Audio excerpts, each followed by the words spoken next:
20, मैं ऑनर्स कर रहा हूँ इंग्लिश लिटरेचर में। और दूसरी मसरूफियत जो बहुत बड़ी भी है और उसको संभालना बहुत मुश्किल है, उसको मैनेज करना बहुत मुश्किल है, वो ये है गिटार। 14 साल था मैं, तब मेरे गिटारिंग शुरू हुई और सिंगिंग तो, और जो म्यूज़िक सेंस था वो मेरा बहुत बचपन से शुरू हो गया था। मेरी कज़न थी जिन्होंने मुझे गिटार गिफ्ट किया था, और तब से बस एक बच्चे के हाथ में जैसे खिलौना आ जाता है, बस वो उसी के साथ लगा रहता है, वैसे ही मैं गिटार के साथ लगा रहता था। सोना जागना, खाना पीना। मैं सुनता था आतिफ़ असलम को लाइव प्ले करते हुए, वो गाना गाते थे और साथ बजाते थे, तो मुझे वो अच्छा लगता था।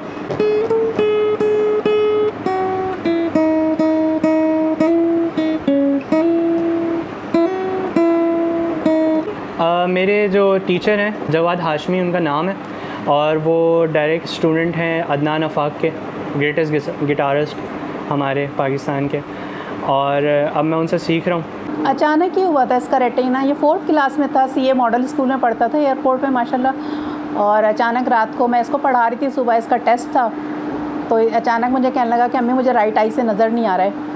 तो मैंने कहा क्यों, तुम झूठ बोल रहे हो, तुम्हें याद नहीं करना चाह रहे ना, 9 बजे रात का वक्त था। नहीं अम्मी आप कसम ले लें, मुझे नज़र नहीं आ रहा है। खैर हमने फ़ौरन हम इसको डॉक्टर के पास ले गए, तो उन्होंने बताया इसकी राइट आई नहीं है बिल्कुल। फिर जब चेक हुआ सब कुछ, तो उसका पता लगा रेटिना डिटैचमेंट हो गया है। 3 साल के बाद फिर इसका लेफ़्ट आई का भी यही हुआ। ये स्कूल से आया है और ये ट्यूशन जाने के लिए पढ़ रहा था, कंप्यूटर की इसने कॉपी निकाली और मुझे कहने लगा अम्मी मुझे तो नज़र नहीं आ रहा। बस अचानक ही हो गया है ये अल्लाह ताला की तरफ से ही होता है।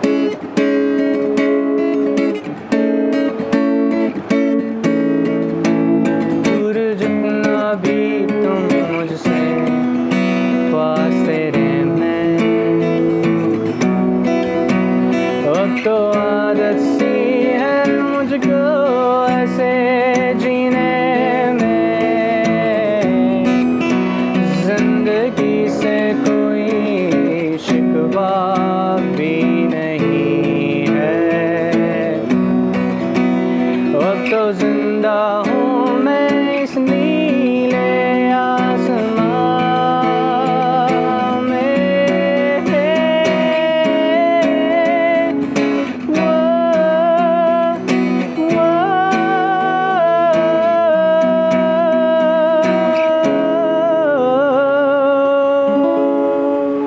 वैसे तो बहुत सारे हैं, लेकिन जिन्होंने इंस्पायर किया बहुत ज़्यादा वो है फराज़ अनवर।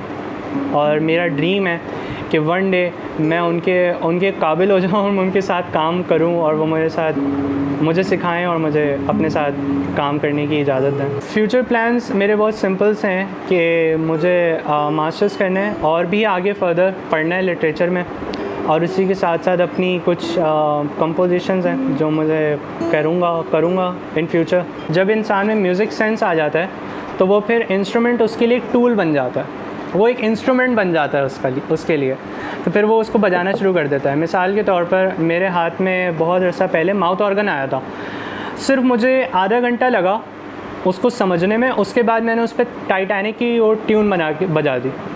आई was so surprise myself कि यार ये कैसे हो गया, मतलब ये मैंने कैसे कर दिया, क्योंकि वो अभी मुझे सिर्फ आधे घंटे वो इंस्ट्रूमेंट मिला है, लेकिन मैंने उस पर बजा दी एक प्रॉपर एक ट्यून।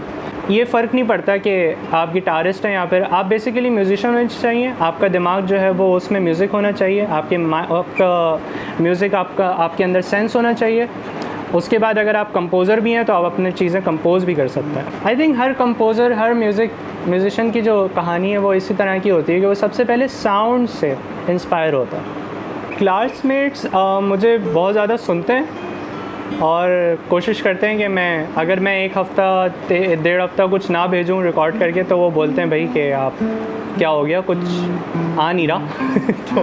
तो इस तरह से होता है। मैं सोशल मीडिया पे बिल्कुल एक्टिव नहीं हूँ। ये बड़ा एक फ्लॉ समझ लें, एक फॉल्ट समझ लें कि मैं सोशल मीडिया पे ज़्यादा एक्टिव नहीं हूँ, क्योंकि मुझे ऐसा लगता है कि आर्ट जो होता है ना, वो आपको बहुत ज़्यादा अपनी दुनिया में घसीट के ले जाता है, ड्रैग करके ले जाता है अपनी दुनिया में आर्ट। तो आप उस दुनिया से बाहर नहीं निकल सकते। आपको प्रोजेक्ट करने के लिए लाजमी तौर पर किसी को आना पड़ता है बाहर से। शुरू में तो मुझे अजीब लगा, अच्छा नहीं लगा कि ये मतलब गाना बजाना इस तरफ आएँ, क्योंकि मैं तो चाहती थी कि बस ये पढ़े बहुत अच्छा। शुरू में ना जब छोटा था, सीए मॉडल स्कूल में पढ़ता था, तो ये इतना अच्छा नहीं था पढ़ाई में, बहुत शाय किस्म का था, किसी से बात नहीं करता था। तो मुझे लगा कि शायद ये और डिस्टर्ब ना हो जाए इसकी पढ़ाई। फिर इसकी जब ये ब्लाइंडनेस का हो गया, आँखों का मसला, तो तब भी मुझे ये लगा, लेकिन मैंने इसकी पढ़ाई को तो नहीं रोका, मुस्तकिल ये पढ़ता रहा। लेकिन वहाँ जाके उसने पहले साल से ही मुझे इतना खुश किया, माशाल्लाह माशाल्लाह। और हर इम्तहान में ये फ़र्स्ट आता था, और ये इतने सारे हमारे रखे हुए हैं यहाँ पर जो इनामात, ये इसी के हैं सब। तो ये लेकर आता था हर साल। तो मतलब लम्हा बलम्हा मुझे यही लगा कि ये पढ़ता जा रहा है, तो मैं इसको ज़रा कम कर दिया, रोकना टोकना मैंने थोड़ा कम कर दिया था। लेकिन फिर इसका 9th बहुत अच्छा हो गया, A+ में आया इसका रिज़ल्ट, बहुत खुशी हुई। रेंजर्स स्पेशल स्कूल में वहाँ की जो HM थी वो इनको बहुत पसंद करती थी, और उन्होंने बहुत इसको इम्प्रूव किया इसमें, गिटार में बहुत ज़्यादा फंक्शंस में बुलाती थी अपने, और अब आज तक बुलाती हैं इसको, जबकि ये निकल चुका है वहाँ से। इंटर इसका बहुत अच्छा हो गया। उसके बाद ये कि यूनिवर्सिटी में चले गए माशाल्लाह ये, और अभी इन्होंने पिछले साल BA ऑनर्स का फर्स्ट ईयर इन्होंने क्लियर किया है, फर्स्ट डिवीज़न से। मेरा तुम्हारा वो घर हमारा टूटा है बिखरा जैसे सितारा। मेरी आवाज़ सुन लेना, मेरे गीतों में तुम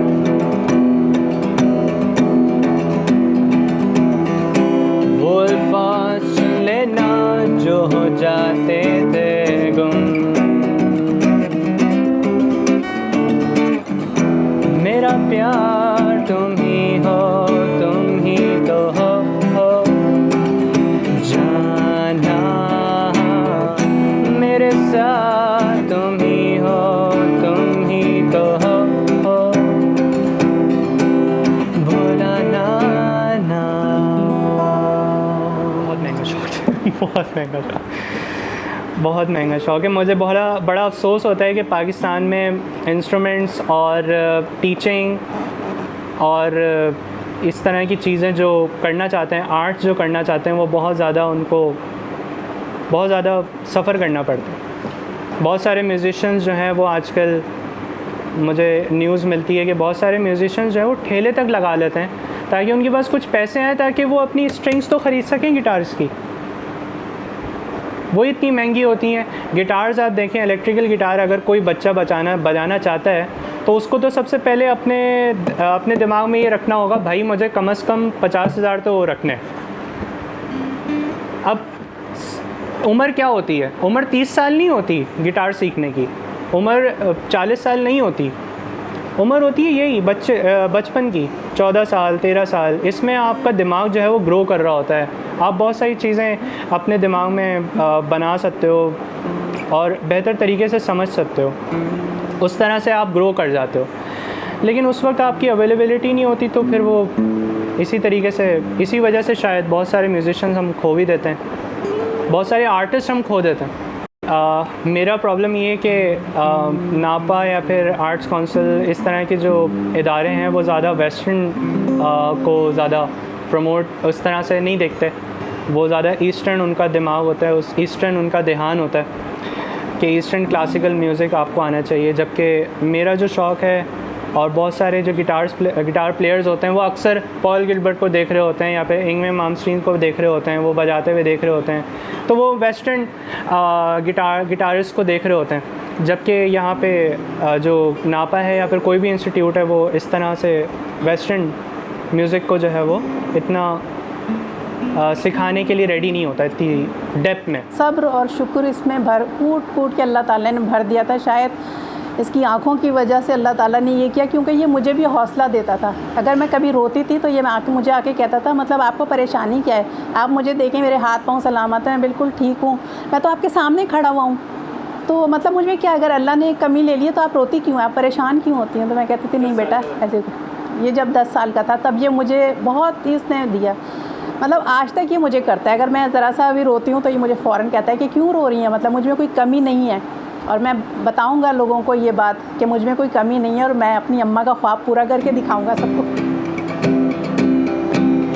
पुरानी जीन्स और गिटार, मोहल्ले की वो छत और मेरे यार, वो रातों को जागना, सुबह घर जाना कूद के दीवार, वो सिगरेट पीना गली में जाके, वो करना दांतों को घड़ी घड़ी सा, पहुंचना कॉलेज हमेशा ले, वो कहना सर का get up from the class, वो बाहर जाके हमेशा कहना यहाँ का सिस्टम ही है खराब, वो जाके कैंटीन में टेबल बजा के वो गाने गाना यारों के साथ, बस यादें यादें यादें रह जाती हैं, छोटी